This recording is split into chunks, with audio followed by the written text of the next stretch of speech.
Shalom untuk teman-teman semua. Melalui video ini saya mau membagikan pembelajaran firman untuk kita semua ya. Dan bahan pembelajaran firman yang saya bagikan ini didasarkan kepada firman Tuhan yang tertulis di dalam Amsal pasal 3 ayat 9 sampai ayat 10. Pembelajaran firman ini akan saya sampaikan di dalam terang topik memuliakan Yahweh dengan harta dan tubuhmu. Itu topiknya ya teman-teman. Memuliakan Yahweh dengan harta dan tubuhmu. Nah, teman-teman semua, kebijaksanaan Raja Salomo tentu kita sudah sering mendengarnya, membacanya dan juga mempelajarinya ya. Kebijaksanaan Raja Salomo. Kitab ini disebut Amsal. Dalam bahasa Ibrani adalah Mishel ya, Mishel. Mishlei itu artinya perumpamaan atau peribahasa ya. Raja Salomo, dia banyak berbagi pengalaman dalam hidupnya kepada kita semua. Tetapi ini yang penting untuk kita pahami bersama-sama. Pengalaman hidup yang dibagikan Raja Salomo kepada kita ya, itu juga terinspirasi secara ilahi, teman-teman. Terinspirasi secara ilahi sehingga Salomo tidak mengada-ada dalam pengajarannya. Salomo tidak mengarang-arang ya teman-teman, tidak mengarang-arang seperti itu. Karenanya Amsal ini berisi hikmat, kebijaksanaan seorang raja yang sangat penting untuk kita. Banyak sekali pembelajaran yang bisa kita temukan di sana. Jadi teman-teman semua, sebelum pasal ketiga ini ya, dua pasal pertama dalam kitab Amsal itu lebih sebagai pengenalan tentang pentingnya mempelajari hikmat yang dari Tuhan. Melalui ini ya kita harus sadarlah betapa pentingnya teman-teman hikmat itu untuk kita. Karena hikmat itu penting, marilah kita mempelajarinya sehingga kita memilikinya ya. Mari kita pelajari sehingga kita memiliki hikmat itu. Kita mau memperhatikan pembelajaran itu dengan sangat cermat. Segala sesuatu yang disampaikan di dalamnya, di dalam kitab Amsal itu. Dan di pasal 3 ini ya, kita membahas pasal 3 tapi tidak semua ayat. Di pasal 3 ini Salomo mulai berbicara tentang berbagai bidang kehidupan. Yang mana dalam semua bidang kehidupan itu Salomo punya beberapa nasihat penting untuk kita. Nah, mari kita lihat teman-teman pembelajaran apa saja yang mau disampaikan kepada kita melalui ayat 9 dan ayat yang ke-10. Yang pertama ayat 9. Dikatakan dalam ayat 9, muliakanlah Yahweh dengan hartamu dan dengan hasil pertama dari segala penghasilanmu. Nah, teman-teman semua, bagian yang pertama ini mau mengingatkan kita ya, bahwa semuanya adalah dari Yahweh dan untuk Yahweh. Sekali lagi saya katakan ini poinnya. Bagian ini mau mengingatkan kita bahwa semuanya adalah dari Yahweh dan untuk Yahweh. Yang namanya berkat ya teman-teman, yang namanya berkat tentu itu berasal dari Yahweh. Kita semua sudah menerima berkat ya kan? Kita semua sudah menerima berkat dan sesudah kita menerima berkat, Tuhan mau supaya kita menunjukkan respon yang tepat. Menunjukkan respon yang benar terhadap Yahweh yang sudah memberikan berkat itu. Contohnya dalam bagian yang pertama di sini adalah tentang harta ya. Tentang harta. Inilah keinginan Tuhan untuk kita. Apa itu? Muliakanlah Yahweh dengan hartamu, ya. Ini keinginan Tuhan, teman-teman. Ini keinginan Tuhan. Muliakanlah Yahweh dengan hartamu. Tuhan sudah memberikan kepada kita berkat. Tuhan sudah memberikan kepada kita kekayaan. Lalu bagaimana caranya kita bisa memuliakan Tuhan dengan kekayaan kita itu? Melalui bagian ini teman-teman semua, kepada kita diajarkan cara kita memberikan kabod seperti itu. Kabod, kehormatan, honor kepada Yahweh. Bagaimana cara kita memberikan kabod itu kepada Yahweh? Caranya adalah dengan, perhatikan, mengakui, teman-teman. Kata kuncinya adalah mengakui. Dengan mengakui bahwa kekayaan kita adalah dari Yahweh. Sekali lagi, kata kuncinya adalah mengakui. Nah, sekarang teman-teman, bagaimana cara kita mengakuinya? Seperti itu kan? Bagaimana cara kita mengakuinya? Apakah hanya dengan cara mengatakan? Hanya dengan mengatakan, Tuhan, aku mengakui kekayaanku ini adalah darimu. Apakah itu saja cukup, teman-teman? Sebagaimana yang ada dalam hati dan pikiran kita? Tidak. Tentu itu tidak cukup. Tentu tidak cukup hanya di mulut saja, sebatas pengakuan saja. Tapi kita juga harus mempergunakan kekayaan itu, pemberian Tuhan itu untuk hal-hal yang baik, ya kan? Kita harus melakukan apa yang Tuhan inginkan untuk kita lakukan dengan kekayaan kita itu, dengan uang kita itu, dengan berkat yang diberikan kepada kita itu. Jadi di sini teman-teman, kepada kita diajarkan ya, muliakanlah Yahweh dengan harta bendamu. Muliakanlah Yahweh dengan kekayaanmu.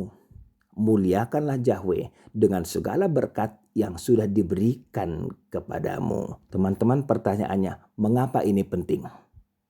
Mengapa ini menjadi penting seperti itu ya? Ini menjadi penting karena dengan menghormati Yahweh, teman-teman, dengan memuliakan Yahweh, kita pada dasarnya mengakui bahwa kita menerima berkat itu dari Yahweh. Dan karena kita telah menerima berkat itu dari Yahweh, kita harus melakukan hal yang tepat, melakukan hal yang benar terhadap berkat-berkat Tuhan itu. Kalau tidak, teman-teman, kalau tidak, Yahweh akan menuntut pertanggungan jawab dari kita. Seperti itu ya, teman-teman semua. Nah, teman-teman, ada juga ya arti penting yang lain. Arti penting yang lain dari firman Tuhan ini. Apa itu? Saya terangkan kepada kita. Ketika kita mengakui semua berkat, ketika kita mengakui semua talenta yang kita miliki itu berasal dari Yahweh ya. Ketika kita mengakui, tetapi bukan hanya mengakui teman-teman, ketika kita memakai juga semua berkat itu, semua talenta yang dari Yahweh itu sebenarnya ya, itu juga sebenarnya memberi perintah kepada kita. Apa perintahnya teman-teman? Perintahnya seperti ini. Jangan sembunyikan berkatmu itu. Jangan sembunyikan kekayaan itu. Jangan sembunyikan talenta itu. Bukan hanya itu. Jangan salah gunakan talenta itu. Jangan salah gunakan kekuatan itu. Jangan salah gunakan kepintaran itu. Jika teman-teman semua punya suara yang bagus, muliakanlah Tuhan teman-teman. Jika teman-teman semua punya uang, muliakanlah Tuhan. Jika teman-teman semua punya pengetahuan sehingga menghasilkan suatu alat yang baik, jangan salah gunakan alat itu. Muliakanlah Tuhan ya, memakai kepintaran. pengetahuan yang kita miliki. Apapun yang Yahweh telah berikan kepada kita secara pribadi teman-teman, apapun yang sudah kita terima, muliakan Tuhan melalui semua yang kita terima itu. Bisa saja itu berupa visi, ya, visi di dalam hidup kita. Mari kita capai visi kita dengan benar. Saya mau berikan contoh kepada kita semua teman-teman. Saya mau berikan contoh kepada kita semua. Contohnya adalah tentang Nabot dan kebun anggurnya. Saya yakin kita semua sudah familiar dengan Nabot dan kebun anggurnya itu ya. Dikatakan dalam Alkitab kita Nabot itu punya kebun anggur ya kan. Kebun anggur ini lokasinya tepat di samping istana Ahab, Raja Samaria. Dan Alkitab mengatakan Raja Ahab ini sangat jahat ya kan. Sangat jahat sekali. Jadi ceritanya seperti ini. Sebentar teman-teman ya. Sebentar. Ya, ceritanya seperti ini teman-teman. Tuhan memberikan kebun anggur itu kepada Nabot, oke?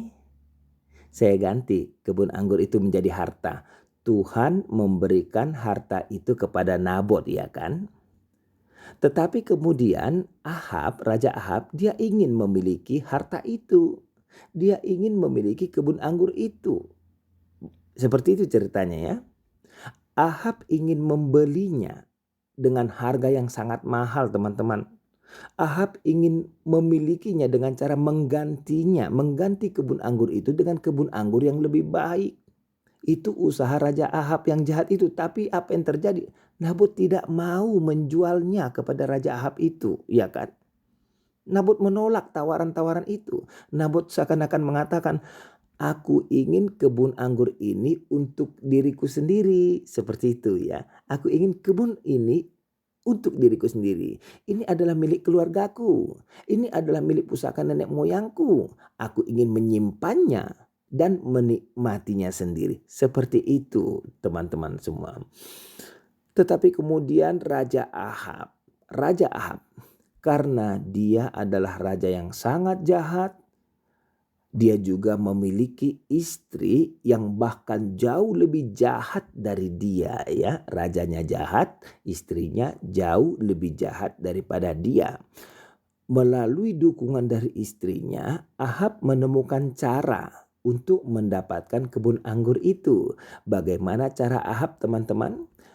Alkitab kita mengatakan kepada kita, dia menyewa 2 orang untuk bersaksi palsu dengan mengatakan, lihatlah, Nabot telah melakukan dosa yang sangat besar ya, mengutuk Tuhan dan mengutuk raja. Dan karena dosanya begitu besar, dia pantas untuk dibunuh dengan cara dilempari dengan batu. Lalu kemudian dikatakan orang-orang itu pun membunuh Nabot ya teman-teman. Seperti itulah cara Raja Ahab merampas kebun anggur milik Nabot. Teman-teman semuanya sebenarnya sangat aneh ya. Sangat aneh sekali. Kenapa Nabot pantas menerima hukuman yang seperti itu? Seorang raja loh. Ini seorang raja harus harus merampas kebun anggur milik rakyatnya sendiri teman-teman. Saya mau menyampaikan kepada kita ya. Saya mau menyampaikan kepada kita bagaimana pandangan Rabi Yahudi teman-teman. Bagaimana pandangan Rabi Yahudi memahami hukuman yang diterima oleh Nabot ini. Ini sekedar informasi aja ya untuk kita. Ini sekedar informasi aja untuk kita. Jadi seperti ini teman-teman. Rabi Yahudi ya, mereka memahami Nabot ini dia punya suara yang sangat baik. Dia punya suara yang sangat baik seperti itu. Jadi dia selalu pergi ke Yerusalem untuk merayakan hari raya Yahudi. Sama seperti orang-orang Yahudi lainnya. Dia pergi ke Yerusalem. Dan di Yerusalem Nabot dengan suaranya yang sangat baik itu dia akan menyanyikan kemuliaan untuk Yahweh. dia akan memuliakan Yahweh, memakai suaranya yang sangat baik itu, memakai talentanya yang diterimanya dari Yahweh itu. Seperti firman Tuhan ayat yang pertama ini, muliakanlah Yahweh dengan hartamu, seperti itu ya. Muliakan Yahweh dengan talentamu, seperti itu. Nah, teman-teman semua, suara Nabot ini rupanya telah menjadi satu daya tarik. Suara Nabot ini menjadi satu daya tarik bagi orang-orang yang melakukan ziarah ke Yerusalem. Seperti itu. Tetapi pada satu tahun tertentu, Nabot rupanya dia tidak pergi ziarah ke Yerusalem. Teman-teman, tidak pergi ziarah ke Yerusalem ini adalah pelanggaran perintah Tuhan. Ya, pelanggaran akan perintah Yahweh, dan ini adalah perbuatan dosa, ya. Nabot dia punya karunia suara yang baik, tetapi dia tidak pergi ke Yerusalem untuk menghormati, untuk mempermuliakan Yahweh, memakai suaranya. Pertanyaannya, kenapa Nabot tidak pergi? Kenapa Nabot tidak pergi? Nabot tidak pergi, teman-teman, karena diyakini Nabot tidak percaya kepada Yahweh. Dia tidak percaya kepada Yahweh. Nabot tidak pergi ke Yerusalem karena dia takut. Dia takut ada yang akan mengambil kebun anggurnya selama dia pergi. Nah, karena Nabot tidak melakukan perintah untuk merayakan perayaan di Yerusalem, itu yang pertama. Yang kedua, karena Nabot tidak percaya kepada Yahweh. Dan yang ketiga, karena Nabot tidak mempermuliakan Tuhan, memakai suaranya yang indah itu. Maka Nabot tidak melakukan kehendak Tuhan.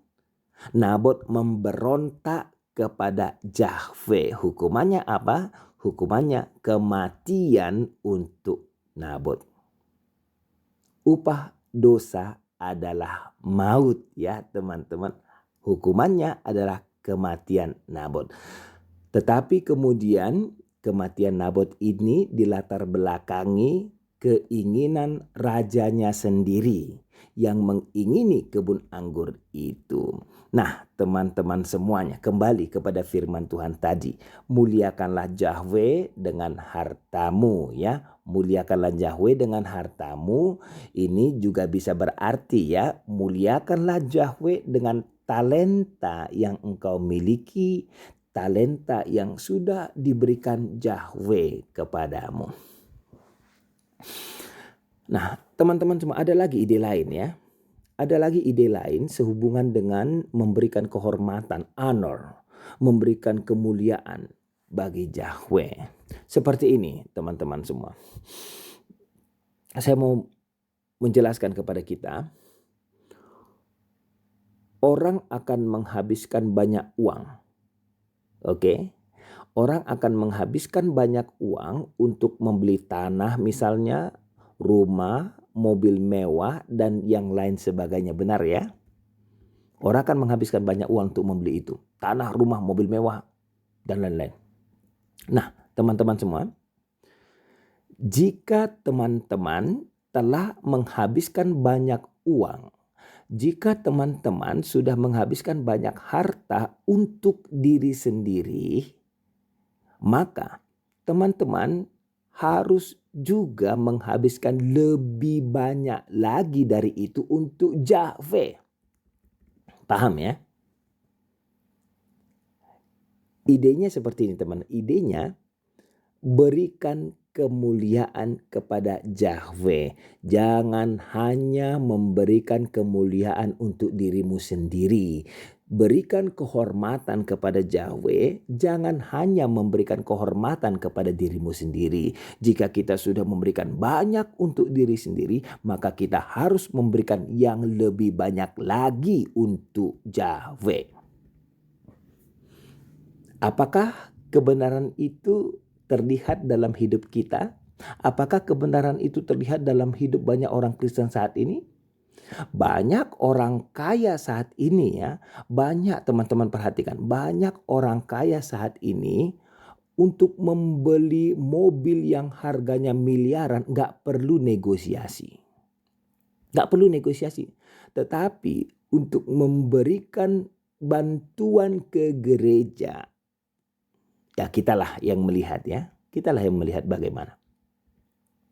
Banyak sekali orang-orang kaya saat ini ya memakai uang untuk diri sendiri, itu nggak perlu mikir banyak, nggak perlu pertimbangan banyak untuk memakai uang untuk diri sendiri dan keluarga sendiri. Tapi memakai uang untuk pekerjaan Tuhan, mikirnya luar biasa banyak teman-teman, luar biasa dalam dan perlu melibatkan profesional duniawi.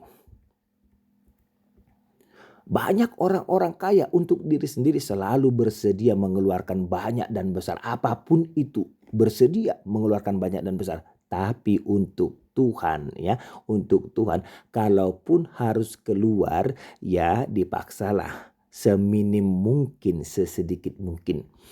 Kalau bisa janganlah pakai uang pribadi ya. Kalau bisa janganlah pakai uang jemaat pribadi. Uang gereja lah kita pakai untuk program-program itu. Apakah gereja teman-teman seperti itu? Ya, apakah gereja kita seperti itu saat ini? Nah, teman-teman semua, bagian ini katakan kepada kita. Bagian ini katakan kepada kita. Muliakanlah Yahweh dengan hartamu dan apa? Dengan hasil pertama dari segala penghasilanmu. Nah, di sini ya, teman-teman semua, Yahweh mau kita belajar. Yahweh mau kita belajar untuk memperlakukan Yahweh dengan benar. Salah satu cara yang mau disampaikan kepada kita melalui bagian ini ya, salah satu caranya adalah Yahweh harus lebih utama daripada diri kita sendiri. Itu poinnya teman-teman pada bagian ini. Yahweh harus lebih utama daripada diri kita, daripada keluarga kita, daripada bangsa dan negara kita sendiri. Muliakanlah Yahweh dengan hartamu, dengan talentamu, juga dengan hasil pertama dari segala penghasilanmu. Nah, perhatikan ini teman-teman. Ketika Yahweh sudah menjadi yang utama di dalam hidup kita. Ketika Yahweh sudah menjadi utama daripada diri kita sendiri, daripada keluarga kita sendiri, apa yang akan terjadi? Ayat yang terakhir, ayat 10 katakan, maka lumbung-lumbungmu akan diisi penuh sampai melimpah-limpah, dan bejana pemerahanmu akan meluap dengan air buah anggurnya. Nah, teman-teman semua, ketika kita memberi ya, ketika kita memberi, Tuhan mau kita menyadari yang pertama, kita sudah diberkati. Dan yang kedua, perhatikan ini baik-baik. Tuhan berjanji, teman-teman. Tuhan berjanji, berkatnya akan selalu melimpah kepada kita karena iman kita kepadanya. Jika dikatakan di sini akan diisi penuh sampai melimpah-limpah ya. Akan diisi penuh sampai melimpah-limpah. Ini bukan berarti teman-teman, ini bukan berarti kepada kita akan dibalaskan 10 kali lipat ya. Ini bukan berarti kita semua yang memberi akan Tuhan ubah menjadi miliuner ya. Bukan seperti itu teman-teman. Tetapi ini berarti ya ketika kita memberi, Tuhan berjanji kita tidak akan kekurangan teman-teman. Sekali lagi, ketika kita memberi, Tuhan berjanji kita tidak akan kekurangan. Sehingga melalui ini kita belajar satu hal yang penting. Apa itu? Teman-teman, siapa yang sebenarnya kaya ya? Siapa yang sebenarnya kaya? Orang yang kaya adalah dia yang tidak merasa kekurangan. Sekali lagi, ini perlu saya ulangi untuk kita teman-teman. Siapa orang yang sebenarnya kaya? Orang yang kaya adalah dia yang tidak merasa kekurangan. Jika teman-teman memberi, ya, teman-teman tidak akan merasa kekurangan. Tetapi apa yang akan teman-teman rasakan? teman-teman justru akan merasa terberkati. Saya memberi, saya terberkati. Ibaratnya teman-temannya, ini saya kasih contoh yang agak unik lah ya. Ibaratnya seorang bayi yang menyusu dari ibunya, itu ibaratnya ya. Bayi menyusu dari ibunya. Selama bayi itu menyusu dari ibunya, ASI akan tetap mengalir ya. Selama bayi itu menyusu dari ibunya, ASI akan tetap mengalir. Tapi ketika bayi itu berhenti menyusu dari ibunya, ASI akan juga berhenti mengalir. Berkat dari Yahweh teman-teman semua. Berkat dari Yahweh. Ketika kita memberi, berkat akan mengalir kepada kita. Teman-teman semua, kita memelihara uang kita ya. Kita memelihara uang kita bukan dengan cara menyimpannya. Sekali lagi, kita memelihara uang kita bukan dengan cara menyimpannya. Kita memelihara uang kita ketika kita memakainya seperti apa kehendak Tuhan. Bukan dengan cara menyimpannya, tetapi dengan cara memakainya seperti apa kehendak Tuhan. Sehingga ayat 10 ini adalah jaminan ya teman-teman. Ini adalah jaminan bahwa kita adalah orang-orang yang terberkati. Sehingga hanya orang-orang yang terberkatilah yang akan mempermuliakan Yahweh dengan hartanya dan juga dengan tubuhnya. Tuhan Yesus memberkati kita semua. Amin.